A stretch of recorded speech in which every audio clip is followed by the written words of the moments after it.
Hello Mount Dora, I'm Rob English, the president of the Mount Dora Area Chamber of Commerce, and we're so excited to be bringing you another veteran video in our series leading up to the Chamber's breakfast November 8th at Lake Reception at 7:30. We'll be honoring veterans just prior to Veterans Day. You can come and participate in the breakfast. Go to mountdora.com to buy your tickets, and if you're a veteran and we haven't heard about you, please call the Chamber's office just as soon as possible. You're invited at no charge, along with a guest, to join us. I'm here today with a couple that were both in the Army, Brian and Natalie Vines. Natalie was a lieutenant colonel, and Brian was a colonel. And with that, we also have behind us Bug. Bug is a service dog that was part of the Yellow Ribbon Fund, and we'll hear a little bit about it from his owner real soon. Brian, tell us about, when did you go into service and where did you go for training? A little bit about your background in the service. Sure. I went to the service in 1984. I'm a graduate of Sam Houston State University in Huntsville, Texas. And I went through their Reserve Officer Training Corps and became a brand new second lieutenant. My first duty station was Fort Benning, Georgia, where I received my infantry training. And then it was off to Fort Bragg, North Carolina for the 82nd Airborne Division. Later on, a subsequent trip to Fort Bragg, I went to the Special Forces qualification course and began my career as a Special Forces officer. Oh, wow. Another tour later, I was at Fort Bragg where I ran across then Natalie Taneka and did not know that in our future, a couple of years later, she'd become Natalie Vines. That is exciting. Okay, and we were talking earlier, you've been to War College in Carlisle, Pennsylvania, quite exciting. And you were in for how many years before you retired? I was in for 28 years. 28 years, fantastic. Natalie, tell us a little bit about you. You went in where and how long were you in? Same of the story. I went in 1992. Okay. I went to basic training at Fort Jackson. From there, I spent my time in the 82nd Airborne Division for 4 years, and then I went off to OCS, Officer Candidate School, where I became a second lieutenant in the Signal Corps. That's great. That's great. Okay, now, one or the other who would like to tell us a little bit about Bug and the background there that you were sharing with me before we went on the video. Bug is from Guardian Angel Medical Service Dogs up in Williston, Florida, and this is my second service dog from them. Okay. He helps me with, he's a medical service dog, so he helps me with my seizures, my balance, also PTSD, and mainly just for the issues with traumatic brain injury. Now, tell us a little bit how that happened then. In 2005, I had a mortar attack, and I was. Where were you at that? I was in Iraq and Baghdad. Okay. And I lost a little bit of consciousness, but not too much.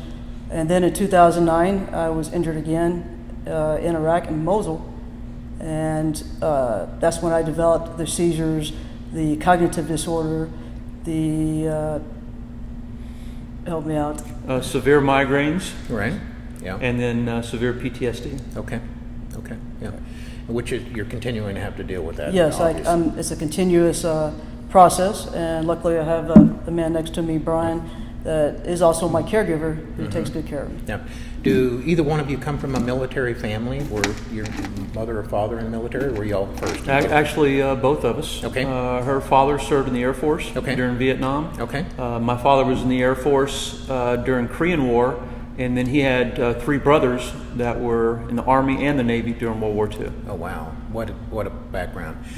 One of the things that I'm asking each veteran that comes, so I'm going to ask both of you and whoever wants to start first, it's important that the young people understand what a military veteran is during the time they're in and when they get out. So anything that you would like to impart as far as the significance of your service, we'd love to hear. So whoever would like to go first.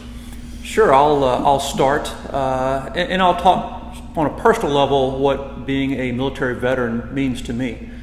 First is someone that has served their country in the military. It's someone that has had an ambition to become something bigger than just themselves through selfless service in being in the military. But it's also someone that said, if my country or when my country calls, I will go overseas or wherever I'm sent, and I will fight with the possibility of being harmed or even perishing, that I'll fight for my country. And when you do come home and you survive and you either retire or separate from the service, because you've been a veteran, it makes the American flag and the national anthem very personal to you and something that's sacred that you protect? Absolutely. Great.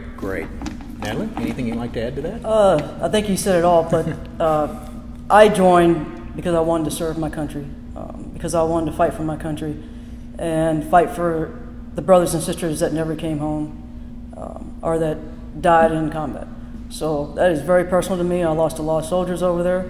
I've seen a lot, so has Brian. So being a veteran is just an honor. And when I see a veteran, it's always thank you for your service. Yeah.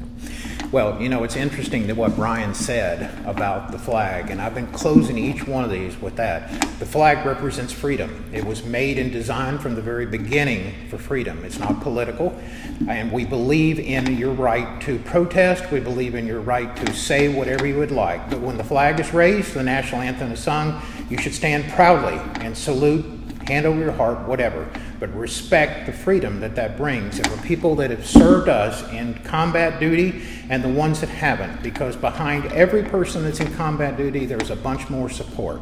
So every veteran is important, and our flag's important, and so is the national anthem. So please respect it. I'm Rob English, the president of the Mount Dora Area Chamber of Commerce, and we're just so proud to be bringing you this series and look forward to the next one soon.